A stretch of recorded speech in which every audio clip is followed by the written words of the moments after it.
Financial statements, क्या हम इन पांचों नामों से वाकिफ हैं? यस जी सर। सर। फाइनेंशियल पोजीशन यानी कि balance sheet, comprehensive income, income statement, changes in equity, cash flow, notes.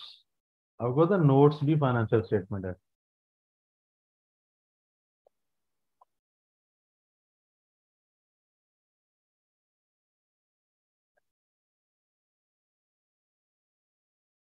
ऐसे ही है, यही नाम है, profit and loss, income statement, changes in equity, cash flow.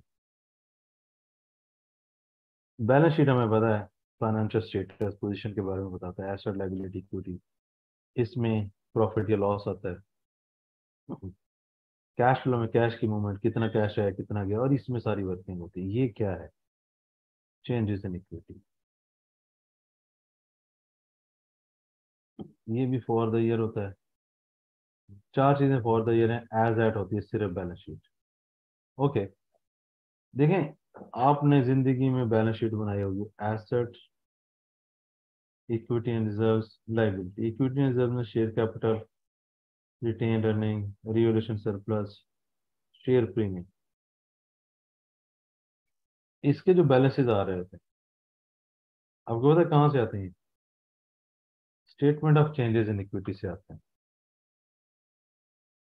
Statement of changes in equity क्या करता है? वो कहता है लेट्स से शेयर कैपिटल है, शेयर प्रीमियम है, रिटेन अर्निंग है, रिवोल्यूशन सरप्लस है। वो कहता है जी लेट्स से 2021 में करें।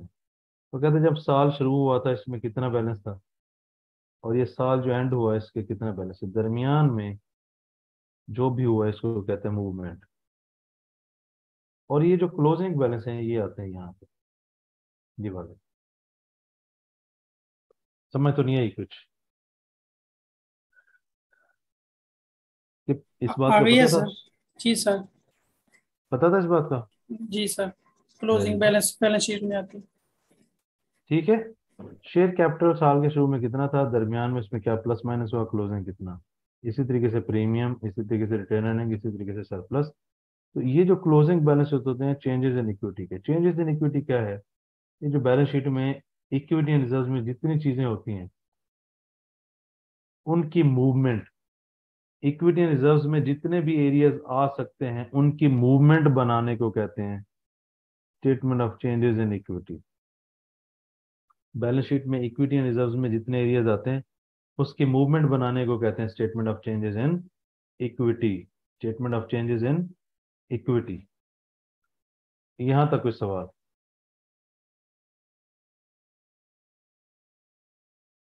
जी भाई। नो सर, क्लियर है।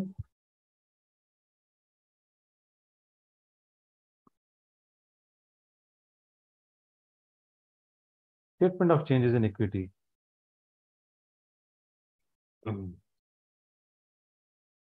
ये आगे जाके डिस्कस करते हैं। इसमें क्या क्या एलिमेंट होते हैं? Transaction with honours. Changes in equity में आपके पास दो तरह की चीजें आएंगी, एक शेयर से रिलेटेड, एक रिजर्व से रिलेटेड। शेयर्स दो तरह के हैं, ऑर्डिनरी, प्रेफरेंस। प्रेफरेंस में फिर दो टाइप्स हैं, इसका मतलब कुल मिला के हो गए तीन तरह के शेयर्स। ऑर्डिनरी शेयर्स भी इन्वेस्टमेंट है, इरिडीमेबल भी इन्वेस्टमेंट है। रिडीमेबल इन्वेस्टमेंट नहीं है, ये इसकी नेचर जो है ये लाइबिलिटी वाली है, और इसको कहते हैं नॉन करंट लाइबिलिटी। डिविडेंड जब आप देते हैं, पहले नंबर पे रिडीमेबल वालों को देना होता है, इनको। दूसरे नंबर पे इरिडीमेबल को। तीसरे नंबर पे ऑर्डिनरी शेयर्स को। ये बात बहुत अहम है, इसको जरा ध्यान में रखें कि डिविडेंड जब डिस्ट्रीब्यूट होता है शेयर होल्डर्स को, तो उसका सीक्वेंस क्या होता है? पहले आपने रिडीमेबल वालों को देना है, कुछ बच जाए तो इरिडीमेबल, उसके बाद कुछ बच जाए। ये जो है ये है मालिक, और कहते हैं पहले हर बंदे को जो चीज देनी है दे दो, बाकी जो प्रॉफिट बचेगा या लॉस बचेगा वो हमारा होगा। तो एंड पे इनकी बारी आती है, और वो भी कब? जब बच जाएगा उस वक्त। तो डिविडेंड जो डिस्ट्रीब्यूट होता है उसका क्या सीक्वेंस है, क्या उसका ऑर्डर होना चाहिए, ये यहाँ पे लिखा हुआ है। क्या ये बात याद रखेंगे आप लोग?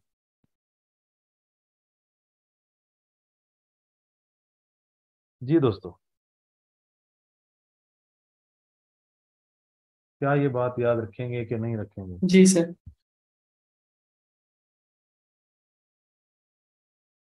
डिविडेंड दो तरीकों से अनाउंस होता है। डिविडेंड डिक्लेयर होता है, मिसाल के तौर पे 1/1/11 ईयर है 31/12/11। कुछ डिविडेंड होते हैं जो साल के दरमियान अनाउंस कर दिए जाते हैं।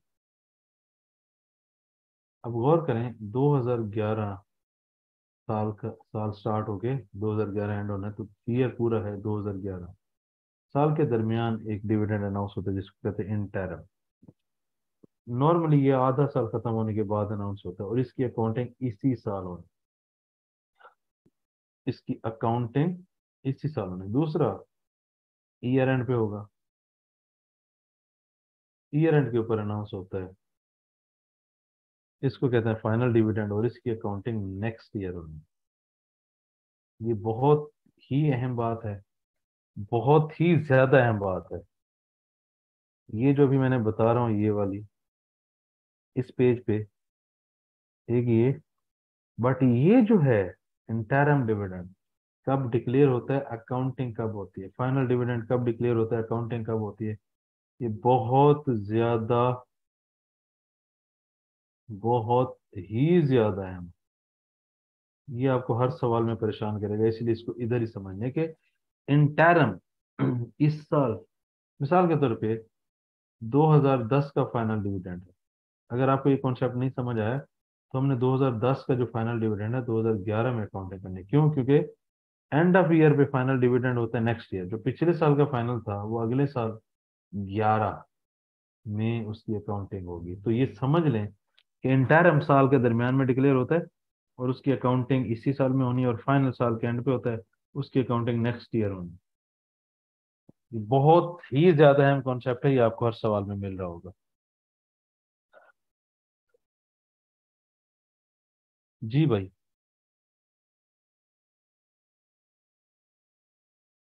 दोस्तों, क्लियर है सर वो। Yes.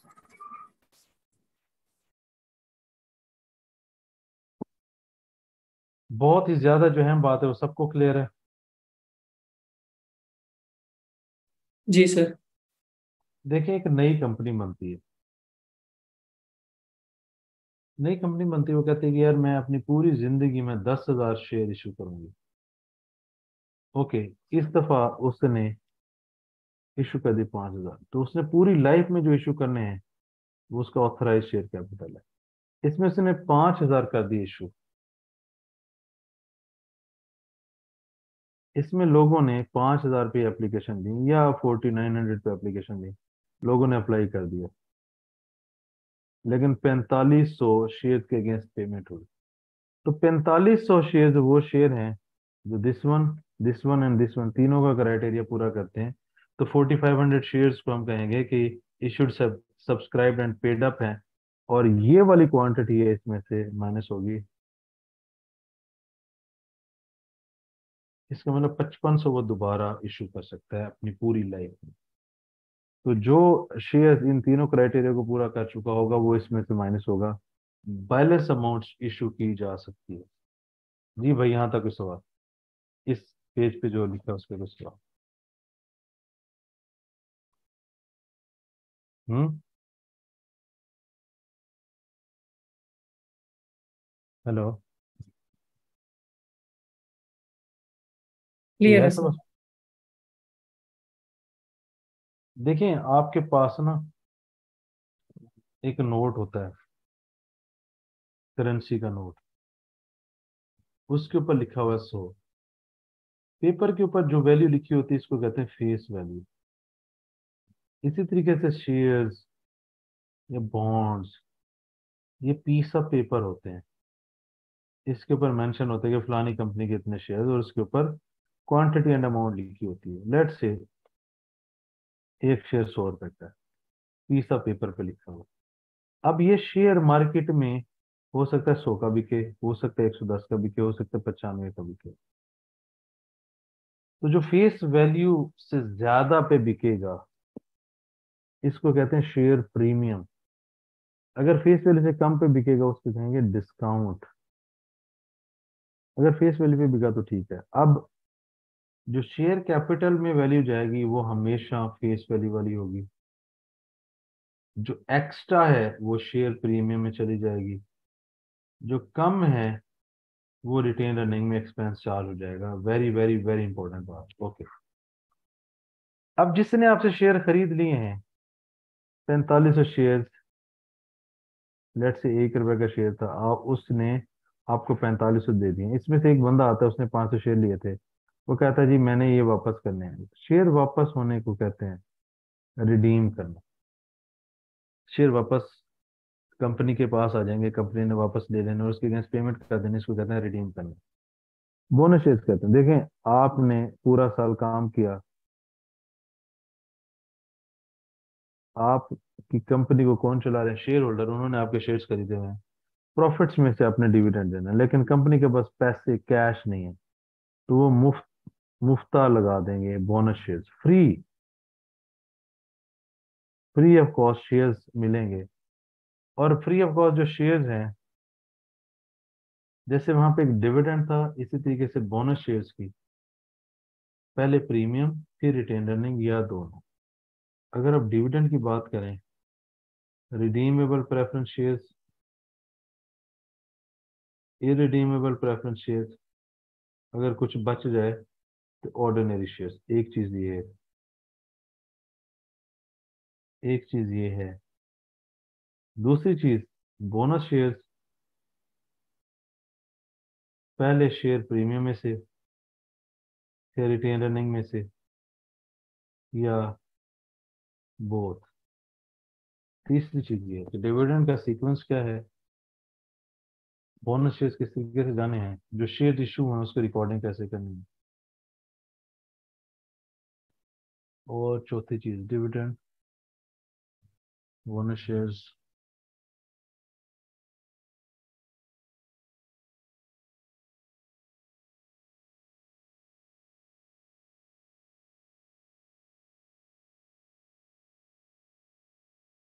चौथी चीज इंटायर हम इस ईयर में हो जाएगा, फाइनल नेक्स्ट ईयर में हो जाएगा। ये जो मैंने बॉक्स में 4 चीजें लिखी हैं ये, फिर इश्यूएंस का एक तरीका होता है। आपने ना इश्यूएंस को लिख लेना। लेट से फेस वैल्यू पे शेयर इशू हुए, बोनस शेयर्स फ्री में इशू हुए, राइट इशू हुए, इनको ना आपने डेट वाइज कर लेना। कोई इन्फॉर्मेशन ऊपर होगी, कोई इन्फॉर्मेशन नीचे होगी, आपने इनको डेट वाइज कर लेना है। और जो पहले आए डेट उसकी अकाउंटिंग पहले होगी, जो पहले आए डेट उसकी अकाउंटिंग पहले होगी। जो नॉर्मल इशू है फेयर वैल्यू पे फेस वैल्यू पे वो लिख लें, बोनस शेयर्स लिख लें, राइट इशू लिख लें, जो शेयर्स जो डेट पहले इनके साथ लिख लें जी, बोनस शेयर इस डेट को इशू है, राइट शेयर इस डेट को इशू है, और फिर फेस वैल्यू पे इतने डेट को इशू है, उनके साथ डेट्स लिख लें, तो डेट का एक सीक्वेंस बन जाएगा, पहले जो आएगा वो करना है। अब दूसरा, ये जो डेट इशुएंस का रूल होता है, उस दिन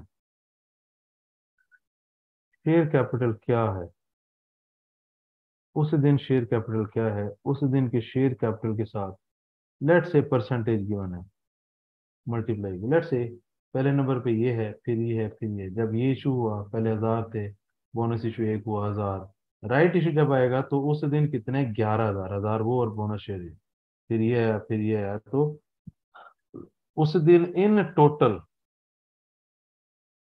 शेयर कैपिटल क्या है उस पे परसेंटेज या रूल लगेगा उस दिन। मिसाल के तौर पे 3 थे, हम तीसरे की बात कर रहे हैं, तो पहला इशू हुआ उस दिन शेयर से 10,000, पहले 10%, 1000 आ गया, अब 11 हो गया। दूसरा, अगली डेट पे जो इशुएंस हुई उसकी परसेंटेज 11,000 पे लगेगी। लेट से उसने भी 1000 इशू कर ले तो 12 हो गया। अब तीसरा आया, उसके भी 10% है, वो 12,000 पे लगाएगा तो उसके 1200 आ जाएगी। उस दिन इन टोटल शेयर्स कितने। तो अगर आप ये 5 जो डब्बों में लिखी हुई बातें याद रखते हैं तो आपका बहुत फायदा होगा। जी दोस्तों, कुछ फायदा तो नहीं हुआ? हम्म। क्लियर है सर। ये बात सर। ये जो मैंने क्रक्स डब्बों में लिखा है इसका कोई फायदा नजर आ रहा है? जी सर, यही खाली मेन इश्यूज हैं बीच में जो आते हैं। हम्म। मैंने कहा यही मेन इश्यूज थे जो जिनकी वजह से ये सारा सवाल जो है वो गलत हो जाता था। अब अब सर क्लियर है। हाँ जी बच्चों, क्लियर है अब? किसी को इसमें कोई कंफ्यूजन, कोई सवाल, एनीथिंग? सर ये बोनस शेयर वाला नंबर 3 क्या है? बोनस शेयर जब इशू होंगे ना मुफ्त में, पहले नंबर पे देखो ना, बोनस शेयर इशू होंगे तो बोनस शेयर कैपिटल हो जाएगा। डेबिट क्या होगा? डेबिट से मुराद के बोनस शेयर कहाँ से इशू होना है? पहले नंबर पे प्रीमियम से इशू होना है, दूसरे नंबर पे रिटेन रखना। कभी कभी ऐसा होता है दोनों कम पड़ जाते, एक कम पड़ जाता है तो दोनों, मिसाल के तौर पे प्रीमियम में 100 पड़ा है और बोनस शेयर 110 है, तो 100 प्रीमियम से जाएगा, 10 रिटेन रहने से, तो दोनों भी यूज होते हैं। सही, थैंक यू।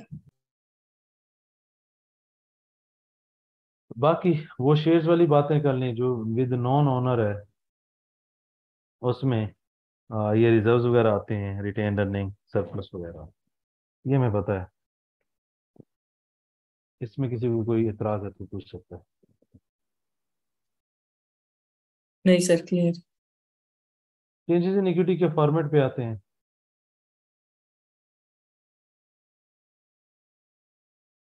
कंपनी का नाम, स्टेटमेंट का नाम फॉर द ईयर एंडेड, जो डेट है वो लिख लेंगे। जो हेड है सवाल में, पढ़ते जाएं, जो हेड आता जा रहा है उसको लिखते जाएं। लेट से मेरे पास 4 हेड हैं और टोटल, जब साल शुरू हुआ 2011 का उस वक्त ओपनिंग बैलेंसेस क्या, और जब साल एंड हुआ उस दिन क्लोजिंग बैलेंसेस क्या, इस दौरान जो होना है इसको कहते हैं मूवमेंट। अब एक चीज याद रखिएगा, जो फाइनल डिविडेंड 2010 में हुआ था, सबसे पहले काम ये होगा, ठीक है? उसके बाद अगला आइटम एक ये हो सकता है, अगला item profit for the year, फिर डिविडेंड इन टैरम आ जाएगा, रिवोल्यूशन सरप्लस आ जाएगा, सरप्लस से निकाल के उसको रिटेन अर्निंग में ले आएंगे, इंक्रीमेंटल डेप्रिसिएशन जिसको आप लोग कहते हैं, बोनस शेयर आएगा। देखो शेयर तो बढ़ेगा, कहाँ से निकलने? पहले नंबर पे प्रीमियम में, राइट इशू आएगा। तो अगर आप गौर करें, इसमें आपके पास इश्यूएंस जो शेयर हैं, एक, दो, और एक नॉर्मल इश्यूएंस होती है फेयर वैल्यू के ऊपर। फिर सरप्लस आ जाता है, सरप्लस को निकाल के रिटेन अर्निंग में ले आते हैं, फॉर द ईयर प्रॉफिट आ जाता है, डिविडेंड आ जाता है, और पिछले साल का फाइनल डिविडेंड आ जाता है। ये चीजें अब ये जैसे बोनस शेयर राइट इशू, ये डेट वाइज आना चाहिए। पहले जो है वो पहले आएगा, बाद में जो है वो बाद में आएगा। और जब डिविडेंड का भी रेट लगाना है, देखना है उस दिन शेयर कैपिटल क्या है। डिविडेंड का जब रेट लगता है वो अमाउंट पे लगेगा, रेट शेयर कैपिटल की अमाउंट पे लगेगा। अगर वो कह दे कि एक शेयर के ऊपर 1 रुपया, तो फिर क्वांटिटी, अदरवाइज अगर परसेंटेज है, मिसाल के तौर पर 10,000 शेयर थे, वो कहते जी एक शेयर पे 10,000 शेयर से, लेकिन 1 लाख वैल्यू थी, वो कहते जी एक शेयर पे एक, पहले मैं इसको क्वांटिटी में कन्वर्ट करूंगा, ये क्या फेस वैल्यू, ये क्या टोटल अमाउंट, मैं इसको क्वांटिटी में मल्टीप्लाई करूंगा, फिर पर शेयर जितना डिविडेंड वो कैलकुलेट हो जाएगा। तो पर शेयर निकालने के लिए पहले आपको क्वांटिटी में कन्वर्ट करना होगा, फिर आप मल्टीप्लाई करेंगे।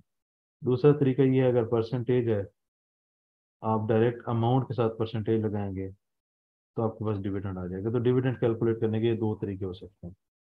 इंटरम साल के दरमियान में आएगा, जो फाइनल है पिछले साल का वो इस साल के शुरू में पे हो जाएगा। जी भाई, कुछ समझ तो नहीं आ रहा? छोटे छोटे पॉइंट्स में आइडेंटिफाई करता जा रहा हूँ। जी भाई। क्लियर है सर। मजा आ रहा है चेंजेस इन इक्विटी? इस तरीके से आसान करके पढ़ी हुई किसी ने? हम्म।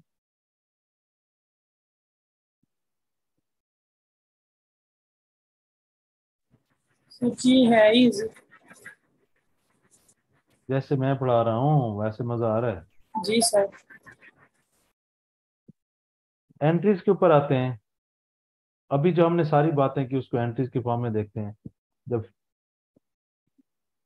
फेस वैल्यू पे होंगे तो बैंक डेबिट, 10 रुपए का एक शेयर है, एक इशू है, 10 ही एंट्री होगी। अगर फेस वैल्यू से ज्यादा पे इशू हुआ तो बैलेंस अमाउंट कहाँ पे आ जाएगी? लेट्स से 11 का। यहाँ पे तो 11 आ जाएगा, यहाँ पे 10, यहाँ पे 1, यहाँ पे 10, 10 का। अगर फेस वैल्यू से जो जितना ज्यादा होगा वो प्रीमियम में आ जाएगा। बोनस शेयर, शेयर तो बढ़ेंगे पहले प्रीमियम से या रिटेन अर्निंग से। और हमें पता है कि जब हमने शेयर वापस खरीदे हैं तो शेयर वापस हमारा डेबिट हो जाएगा। और जिसने हमसे शेयर खरीदे थे अब वो वापस करना है तो उसको पैसे देने पड़ेंगे। डिविडेंड हमेशा रिटेन अर्निंग से होगा। और ये चेंजेस इन इक्विटी से होते हैं, फाइनल हो या इंटरम। और पेबल आपको पता है बैंक से खत्म होता है। रिवोल्यूशन सरप्लस आपको पता है सरप्लस से निकाल के रिटेन अर्निंग में पुट करते हैं। इसको इंक्रीमेंटल डेप्रिसिएशन भी कहते हैं। और जनरल रिजर्व रिटेन अर्निंग में से निकाल के इसको रिजर्व्स में फेंकते हैं। तो जितनी हमने बातें की हैं उसको हमने एंट्रीज की फॉर्म में भी देख लिया। जी भाई, कोई सवाल? मुश्किल काम है आसान काम है?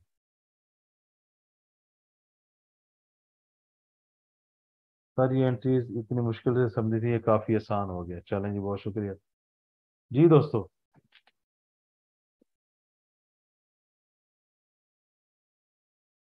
जी, सवाल कोई? हेलो। हेलो। सर जी आज सारे गुमसुम हो गए। हैं? सर जी आज सारे गुमसुम हो गए। कहा भी नहीं आया। चलो हाँ ना ते करो अगर समझ आई थे। जी सर। बस असल जो मुश्किल चीज थी वो खत्म हो गई है ना, तो इसलिए फिर अब सारे आगे पीछे हो गए। मुश्किल चीज कौन सी खत्म हो गई? स्टैंडर्ड्स। वाह।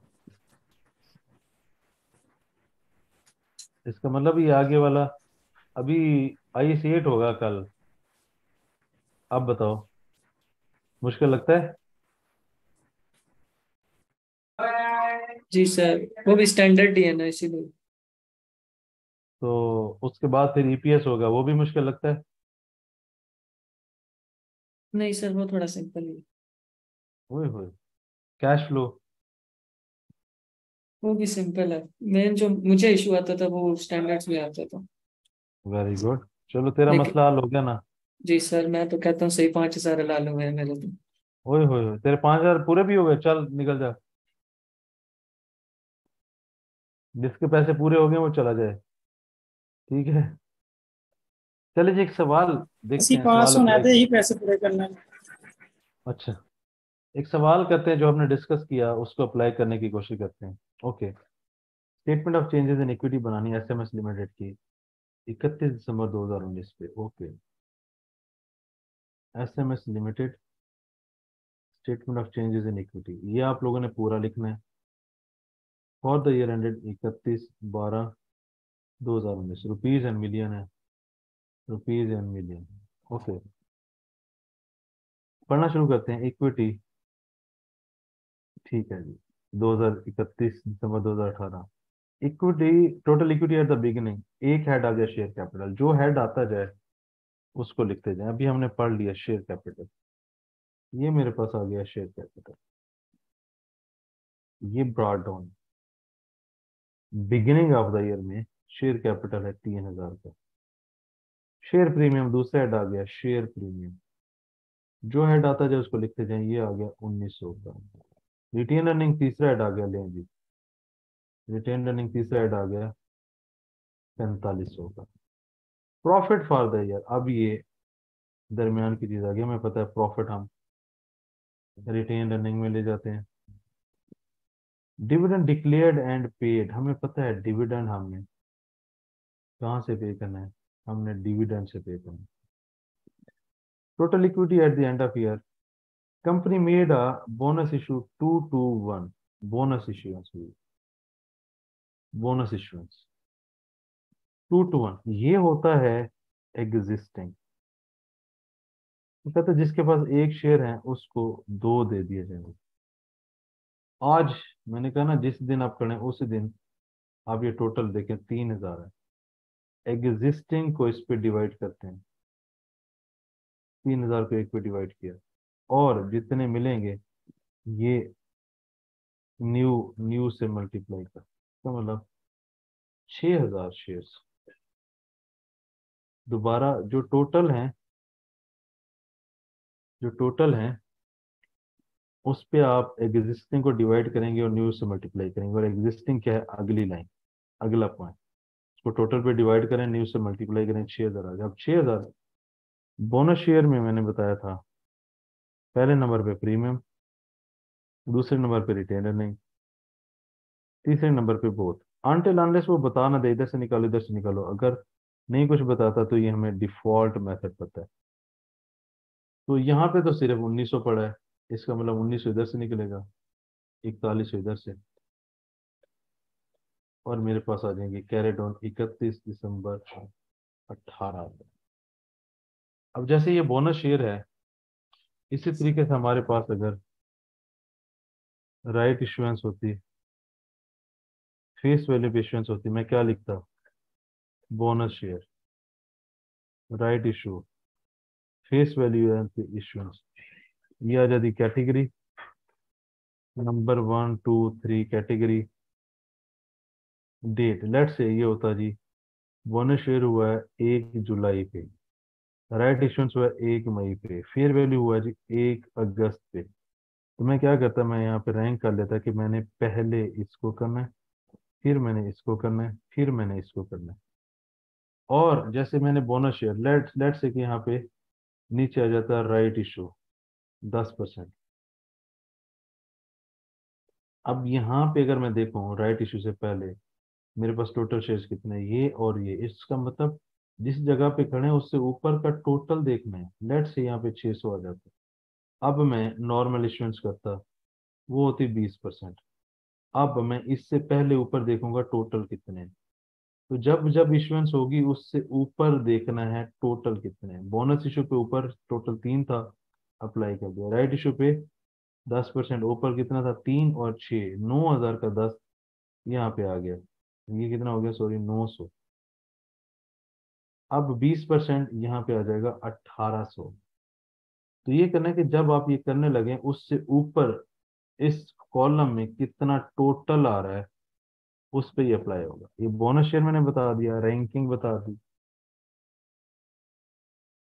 और एंटायर और डिविडेंड की डिस्कशन भी होगी, डिविडेंड का सीक्वेंस भी हो गया, कैलकुलेशन कैसे करनी है वो भी हो गया।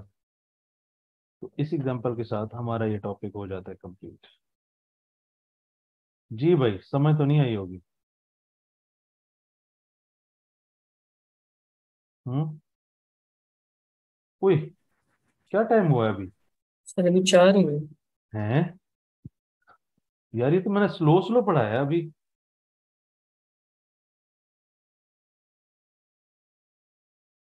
हम्म। सर इसमें चीज ही कोई नहीं है, कोई इतनी खास।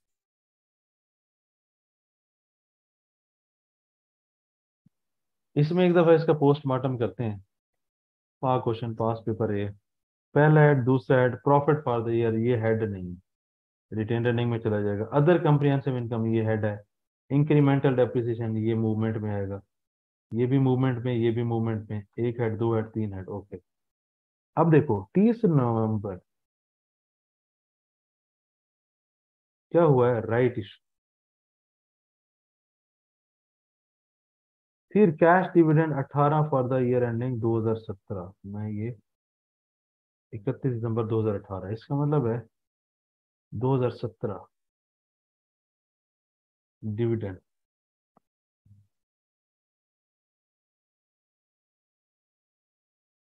Cash dividend. शेयर्स तो नहीं है, ये शेयर्स है। बोनस इशू, ये शेयर। अब ये देखो, ये लाइन पहले है, bonus issue declare during during the year half yearly, इसका मतलब ये एक साथ 18 पे हुआ। पहले मुझे ये करना पड़ेगा, फिर मुझे ये, मुझे पहले नंबर पे ये, दूसरे नंबर पे ये। बोनस इशू है, राइट इशू है, और यहाँ पे डिविडेंड है। तीन चीजें हैं। बोनस इशू और राइट इशू में डेट का सीक्वेंस देखना पड़ेगा आपको कि पहले कौन सा हुआ, पहले 1 जुलाई वाला हुआ है, पहले क्या हुआ। क्या कहते हैं, कुछ समझ तो नहीं आई होनी। हम्म, तो कुछ समझ आई कि नहीं? आप लोगों ने क्या करके आना है, ये पाक क्वेश्चन वाला सवाल करके आना है, प्लस वेनेसडे और एस्ट्राजेनेका, 3 पास पेपर कल करके आना। हाँ जी, हो जाएगा, सही हो गया ये टॉपिक। जी सर। मजा आया? अहम अहम बातें जो मैंने छोटे छोटे नुक्ते लिखे हैं, समझाए हैं, क्या उनकी समझ आ गई? Yes sir clear। और कोई गुजारा भी हो रहा है, 5,000 पूरे हो रहे कि नहीं? अब कल इंशाल्लाह पूरे हो जाएंगे IS 8 के बाद। IS 8 तो वैसे ही हलवा है, कल IS 8 पड़का देंगे, मंगल हो गया, 2 दिन में EPS, फिर मुहर्रम की छुट्टियों पे चले जाएंगे, फिर वापस आएंगे, फिर ऐशी। ठीक है भी लड़कों, कोई कंफ्यूजन? नो आज सर। तो फिर बहुत जल्दी फ्री हो गए, एंजॉय करें। शुक्र है कि आसान टॉपिक आया है। जी सर। ठीक है फिर इंशाल्लाह जी, अगर कोई सवाल नहीं तो मिलते हैं कल फिर। अस्सलाम वालेकुम सल्लल्लाहु अलैहि वसल्लम।